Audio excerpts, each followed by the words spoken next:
Et nous sommes de retour au plateau pour la suite de cette émission. Nous abordons notre deuxième sujet. Nous parlons à présent de l'AES.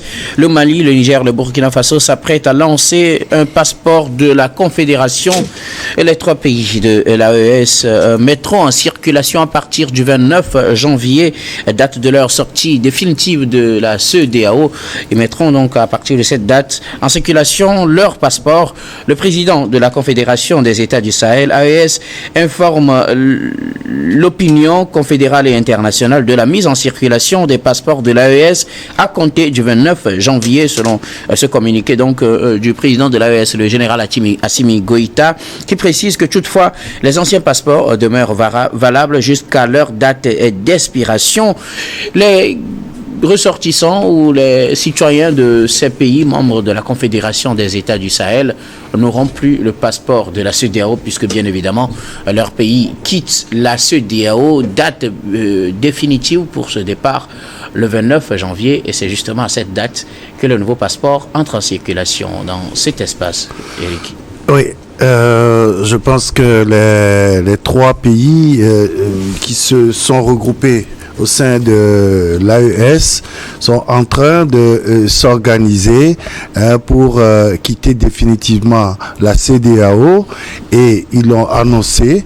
Ils ont eu une date butoir, et après cela, ils vont commencer par mettre en place des institutions pour pouvoir se mettre définitivement ensemble et hors de la CEDEAO. Oui, ils ont décidé de sortir un passeport hors CEDEAO.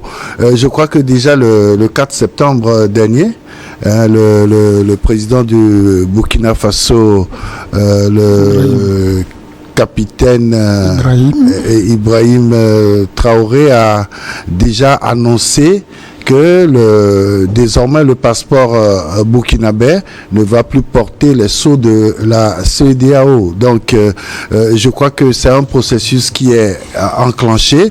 Maintenant, la question est de savoir si des dispositions ont été déjà prises pour que ce passeport-là soit reconnu internationalement, et est-ce que ce passeport-là, puisque ils l'ont dit, pour pouvoir permettre à leurs concitoyens de voyager librement dans leur espace AES et dans le monde.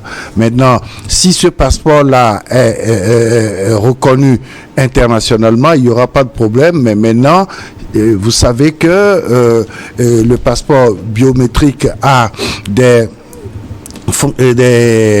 spécificités que les appareils du monde détectent pour pouvoir savoir si c'est un passeport réglementaire ou non. Et donc, est-ce que ces dispositions-là ont été prises? Là, techniquement, nous n'en savons rien pour le moment. Suppose que oui. Bon, ok, supposons. Parce qu'ils disent qu'ils vont lancer le passeport. On suppose que les dispositions normales ont été prises. On suppose. Oui, mais écoutez, vous savez, aujourd'hui, ces trois pays-là sont en froid avec plusieurs pays occidentaux surtout. Et est-ce que avec ce passeport-là, leurs concitoyens pourront facilement voyager vers ces pays-là? C'est la question qu'il faut se poser. Est-ce que quelqu'un qui va se tracasser pour avoir un visa et on lui dit que non, votre passeport n'est pas reconnu par notre pays, vous comprenez la frustration. C'est pour ça que je dis, je demande si les dispositions ont été prises, parce que vous savez, lorsque vous avez un nouveau document de voyage, il faut le présenter à toutes les chancelleries pour que cela soit accepté.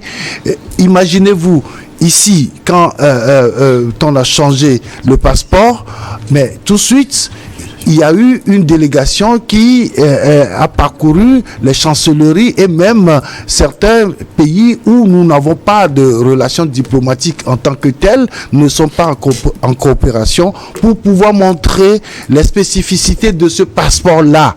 Donc, c'est des questions que je me pose par rapport à ce nouveau document de voyage. Toutefois, quand vous me dites que c'est sûr que les dispositions sont prises pour que le passeport là puisse rentrer en vigueur, je le concède, mais avec mes interrogations qui demeurent toujours, parce qu'il ne faudrait pas se précipiter et créer des problèmes à leurs concitoyens. C'est ce que je suis en train de voir. On reviendra sur ça tout à l'heure. Alors, bon enfant à Bovi, l'AES lance son passeport. Il entrera en circulation à partir du 29 janvier, date justement à laquelle l'AES quitte la CEDEAO. Oui, bien sûr, ça fait la deuxième fois que les pays de l'AES lancent des opérations, en réalité, concomitamment avec c'est-à-dire une situation de la CEDEAO. J'aimerais parler de leur premier sommet. Lorsque la CEDEAO faisait son sommet à Abuja, eux aussi, ils avaient fait leur premier sommet pour statuer sur les choses. Aujourd'hui, sauf qu'ici, la CEDEAO aussi ne lance pas un nouveau passeport. Oui, il n'y a pas de souci. Ok, d'accord. Il n'y a pas de souci. Seulement, c'est que, bon, moi, je veux parler du 29, c'est le mercredi 29 janvier, qu'ils quitteront officiellement la CEDEAO. Et je crois que les trois militaires qui sont au pouvoir de ces trois et à la tête de ces trois pays ne font pas seulement de déclarations, parce que en réalité, il faut faire des déclarations. Que ce soit le président Assimi Goïta, que ce soit Tiani, que ce soit Ibrahim Traoré, eux aussi, ils ont quand même des conseillers dans tous les domaines. Et j'ose croire que leurs conseillers leur auront dit que avant de changer ou bien de sortir, quand vous voulez faire circuler de nouveaux passeports en ne mettant plus comment l'appelle-t-on les sceaux de la CEDEAO contre les sceaux de vos pays respectifs, voilà les conséquences qui vont en découler. Et j'espère que quand ça sort d'une déclaration, il faut savoir qu'ils se sont en réalité préparés. Nous ne sommes pas dans les secrets de Dieu.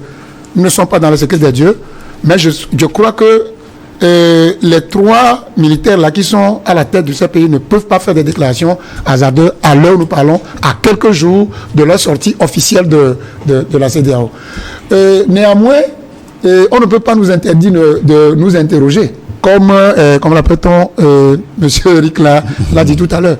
Mais je crois quand même que on va assister à une diplomatie vivante, parce que pour faire reconnaître votre passeport aux chancelleries, ça dépend de la diplomatie. On va parler de la diplomatie en ce moment.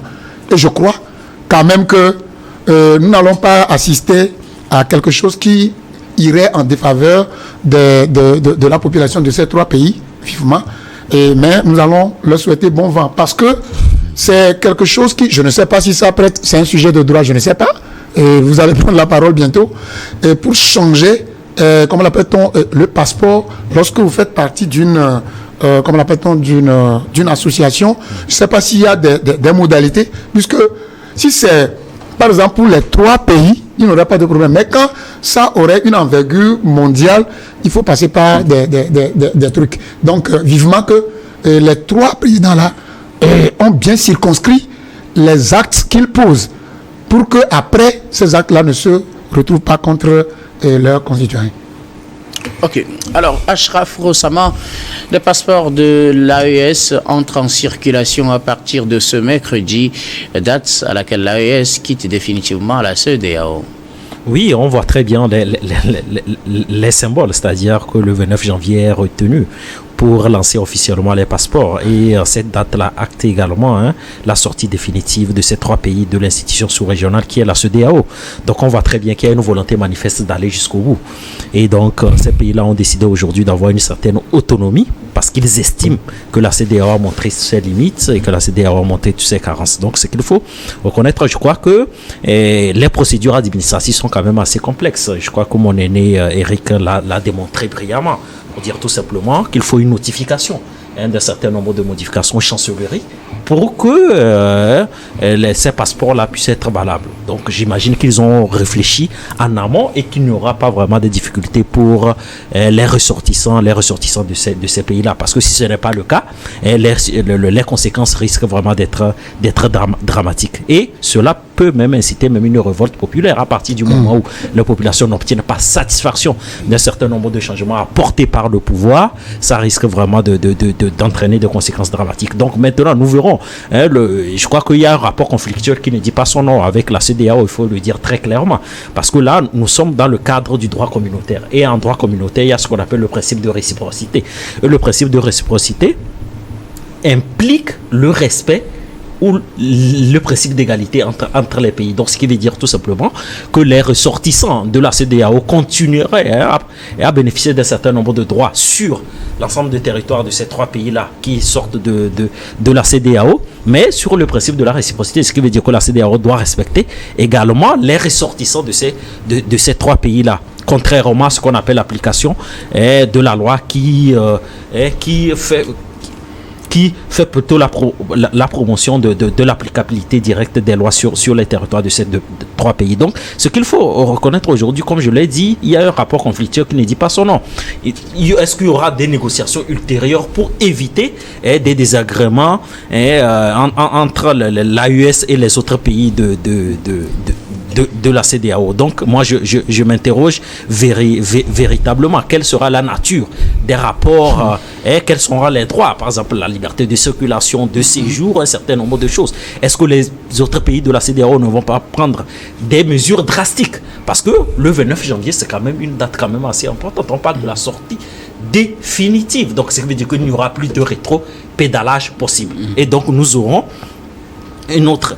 L'AES constituera encore une autre entité. Bien sûr qu'on a déjà d'autres entités en Afrique de l'Ouest. Donc je m'interroge vraiment sur la nature des relations à l'avenir. Bon, pourvu que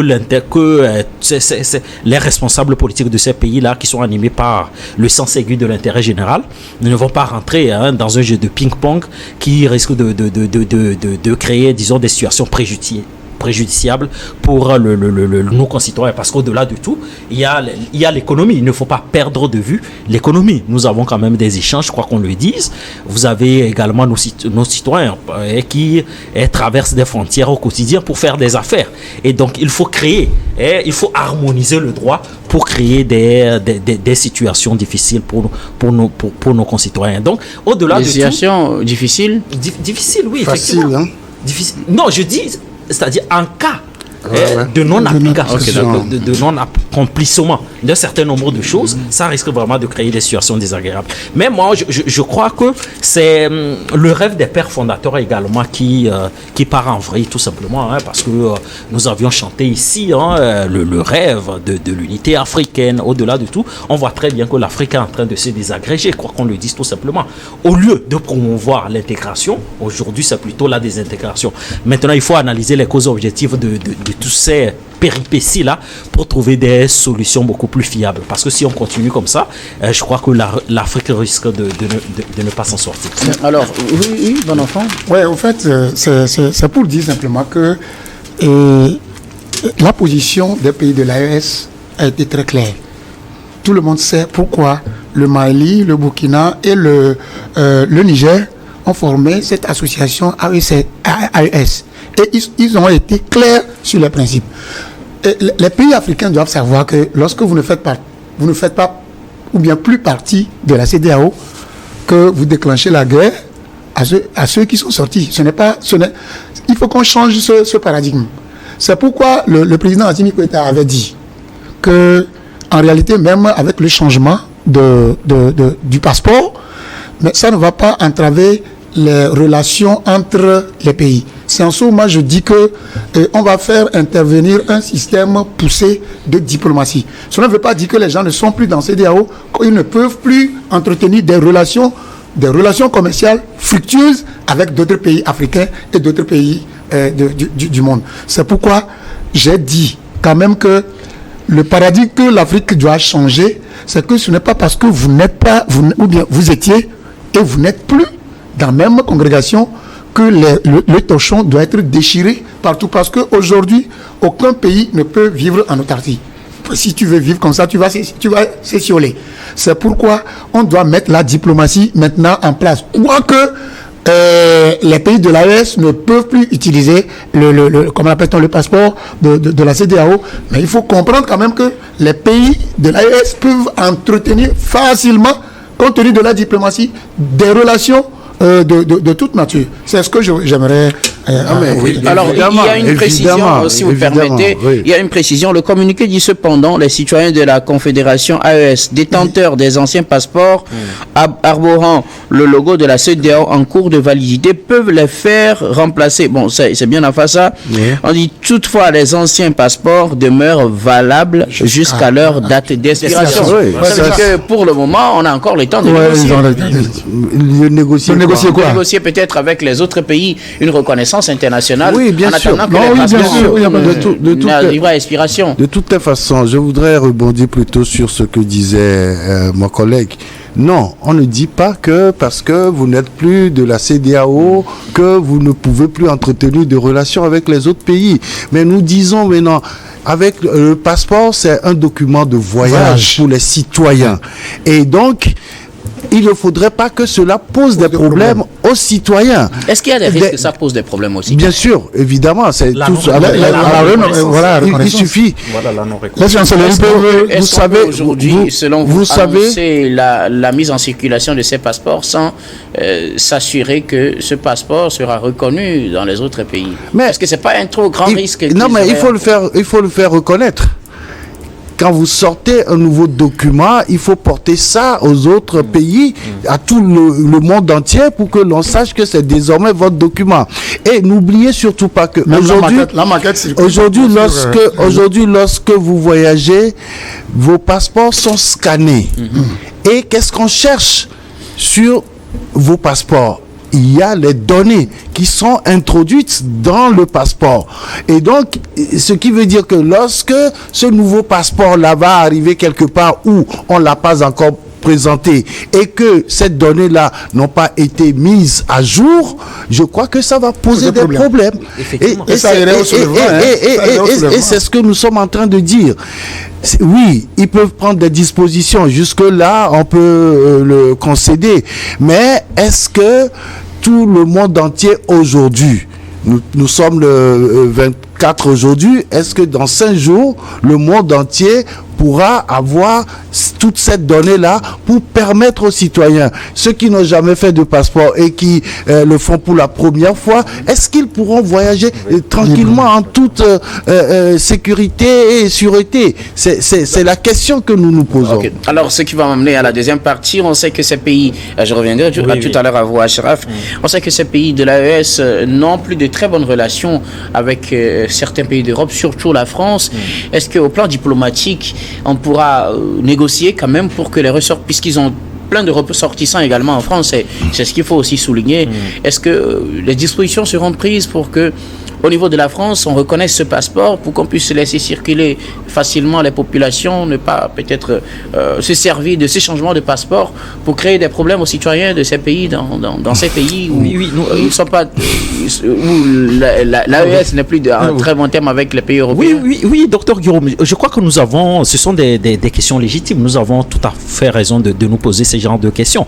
Parce que, le passeport est un document de voyage. Je crois qu'il faut une procédure de reconnaissance de ces passeports-là. À partir du moment où un pays n'approuve pas le passeport d'un autre pays, ce qui veut dire que la reconnaissance n'est pas valable. Est-ce que honnêtement, un pays peut dire aujourd'hui, bon, moi je décide de ne pas reconnaître votre passeport? Oui, non, mais un pays peut décider unilatéralement de ne pas. Est-ce que c'est pas trop risqué? Non, oui, pourquoi? Non. C'est au pays d'en juger. C'est au pays d'en juger. Mais tout simplement, je dis tout simplement qu'il ne faut pas exclure également cette hypothèse-là. Est-ce que, je ne vais pas qualifier ça d'une aventure hasardeuse. Est-ce que, l'émission de ces passeports-là ne se font pas dans disons dans la précipitation? Dans la précipitation. Parce qu'il faut quand même se poser. Parce que dans 5 jours sera le retrait officiel. Est-ce que ce travail-là a été fait en amont? Ils ont annoncé sa mise en circulation le 29, ça veut dire que le travail a commencé depuis. Voilà. Ils n'ont pas dit que c'est maintenant que ça commence. Donc effectivement, si le travail a été fait en amont, ce qui veut dire que dans les prochains jours, nous aurons effectivement des preuves palpables que le travail a été fait en amont et que les ressortissants de ces pays-là n'ont pas de difficultés à circuler librement dans ces pays-là. Notre position est très simple. Vous émettez un nouveau document de voyage pour vos citoyens. Il y a des gens qui ont déjà l'ancien document de voyage et qui vivent dans certains pays en dehors de votre espace. Quand ces passeports-là vont expirer, ces concitoyens-là doivent-ils retourner dans leur pays pour refaire leur nouveau document de voyage, ou pourront-ils le faire à travers maintenant des consulats qui n'existent plus dans ces pays où vous êtes en froid? C'est la question qu'il faut se poser. Quel sera le sort de ces citoyens qui sont dans ces pays où diplomatiquement vous n'avez plus de relations? Qu'est-ce qu'ils vont devenir? Ça veut dire que... Ils vont revenir au pays, bien évidemment. Ah, mais attention, il faut savoir que... Vous dites qu'on n'a plus de relations diplomatiques. Si, par exemple, il n'y a plus de consulat, il n'y a plus d'ambassade, il n'y a plus rien en termes de représentation diplomatique, c'est que sur place, on ne peut pas le faire. Ils sont donc obligés de rentrer chez eux. Oui. Rentrer... Et ça va créer... Et retourner... Oui, bien sûr. Après, tu vois, c'est ce que nous sommes en train de dire. Nous souhaiterions... Enfin, personnellement, je dis, oui, vous pourrez émettre un nouveau document de voyage, mais il faut prendre toutes les dispositions en sachant que, avant que cette situation-là n'arrive, vos citoyens sont dans ces pays-là avec lesquels vous n'entretenez plus de relations diplomatiques. Si vous ne protégez pas vos concitoyens, je ne sais pas la finalité de votre initiative. Voilà, c'est très important. Alors, bon enfant, on s'interroge, est-ce que c'est opportun de lancer un passeport? Mais est-ce que c'était possible aussi de ne pas lancer un passeport du moment où on coupe les relations avec la CEDEAO, on n'est plus membre de la CEDEAO? C'est tout à fait normal qu'on n'utilise plus le passeport de la CEDEAO. Justement. Donc, l'émission d'un nouveau passeport, n'est-ce pas plutôt qu'il faut le voir comme étant une solution, puisque normalement, si on quitte la CEDEAO, on ne devrait plus avoir le passeport de la CEDEAO. Donc plutôt, ils ont anticipé sur le problème, n'est-ce pas? C'est ce que moi je disais. Tout à l'heure, quand vous faisiez les rapprochements avec, comment l'appelle-t-on, la situation froide qui existe entre les pays de l'AES et surtout la France, en réalité, j'ai envie de dire que beaucoup de choses peuvent se passer dans l'ombre et nous, on ne peut pas savoir. Ce n'est pas parce que, vous savez, les Français sont très habiles, mais on peut ne pas être d'accord sur un point, mais lorsque l'autre point va arriver et que la France va savoir qu'il y a tiré dedans, c'est-à-dire on serait surpris ici que sur certains points, mais la France peut être d'accord avec les pays de l'AES en ce qui concerne la reconnaissance peut-être de leur passeport. Je dis que ils ont des ressortissants aussi dans ces pays. Dans ces pays. Vous comprenez? Donc, lorsque la France va faire une erreur, bon, ils ont droit quand même. S'ils refusent la reconnaissance, ils ont droit. Parce qu'ils ont leur principe de reconnaissance. Et puis, ça va créer encore autre chose parce que... La réciprocité. La réciprocité. C'est pourquoi moi j'ai parlé de diplomatie. Nous pouvons ne pas nous comprendre sur un point. Mais si l'autre point arrive où la diplomatie va prévaloir pour que la réciprocité soit effective, mais je ne crois pas que politiquement on peut se refuser ces trucs-là. Mais je crois quand même que pour résoudre ce problème en Afrique, parce que l'AES ce n'est pas en France, c'est en Afrique. Quel que soit ce que nous disons, il faut que ce problème-là soit techniquement résolu en Afrique d'abord. Vous ne faites plus partie de la CEDEAO, vous avez le droit de créer un papier de voyage pour vos concitoyens. Maintenant, ce qui va entourer l'applicabilité, ben c'est ça qu'on va voir, parce qu'aujourd'hui on ne peut pas être aujourd'hui et peut-être voir ce qui va se passer demain, mais nous avons le droit de décrypter et de poser des bases pour savoir que... Il ne faut pas perdre de vue ce qui se passe aujourd'hui dans ces pays-là où les nationalistes sont en train de monter en force, et c'est des gens qui peuvent créer rapidement des problèmes en disant, lorsque la déclaration sera faite le 29 pour dire nous sortons de la CEDEAO, cela voudra dire pour nous, ces occidentaux-là, de l'extrême droite, là, que vous ne pouvez plus utiliser de passeport de la CEDEAO. Heureusement que c'est pas eux qui. Ce n'est pas eux qui décident. Ce n'est pas eux qui décident. Attends. C'est pourquoi je dis il faut commencer à partir de l'Afrique. Vous savez, la politique en Occident, c'est pas la même chose que nous pratiquons ici. On pourra monter des trucs tout de suite et ça aura un revers contre les citoyens de l'AES. Et la réciprocité serait où? Mais ils sont combien encore? On les a chassés de ces pays-là. Les militaires? Non, je parle des Français. On n'a pas. C'est les militaires qui sont partis. On n'a pas encore compris. Il faut bien suivre l'information. Attention. Il faut bien suivre les choses. Vous savez, il y a plus de Français au Burkina, il y en a, mais ceux-là, c'est eux qui ont décidé d'y rester. Parce que leur chancellerie leur ont demandé de quitter ces pays-là parce que ce n'est plus... C'est ce que je dis. Ouais. Mais officiellement, c'est qu'ils ne devraient plus être sur ce territoire-là. Attention. Ce n'est pas une obligation. Ce n'est pas une obligation pour eux. Parce que vous savez, le gouvernement de ces pays a sorti un communiqué officiel pour demander aux Français de quitter leur terrain, sauf comment l'appelle-t-on, cette situation des militaires de base. Pour les militaires, d'accord. Moi, je n'ai pas encore lu ça. S'ils ont sorti des... Vous savez, lorsqu'un Français a un problème dans un pays, c'est l'État français qui a le problème. Et lorsque aujourd'hui vous n'êtes plus en odeur de sainteté avec ces pays de l'AES, lorsque vous avez un problème sur ce territoire-là, c'est que vous n'êtes plus protégé. C'est ce que ça veut dire. Rapidement, Ashraf. C'est ce que ça veut dire. Donc, il faut faire extrêmement attention par rapport à tout ce qui se passe là. Je dis tout simplement que nous avons tous intérêt à ce que les ressortissants des pays de l'AES n'aient pas de difficultés. Voilà. C'est ce que nous souhaitons. Si nous nous interrogeons aujourd'hui, c'est pour voir l'efficacité de l'initiative qu'a prise les trois pays. Donc, je crois que les prochains jours, nous allons découvrir si effectivement un travail sérieux a été fait en amont et que ces pays-là n'auront pas de difficultés parce que la procédure de reconnaissance des passeports est un principe et un droit international et que ces pays-là doivent prendre des mesures urgentes par rapport à ça. Merci beaucoup à vous tous pour vos contributions. Nous allons marquer la pause pour le journal puis on reviendra tout à l'heure pour la suite de cette émission.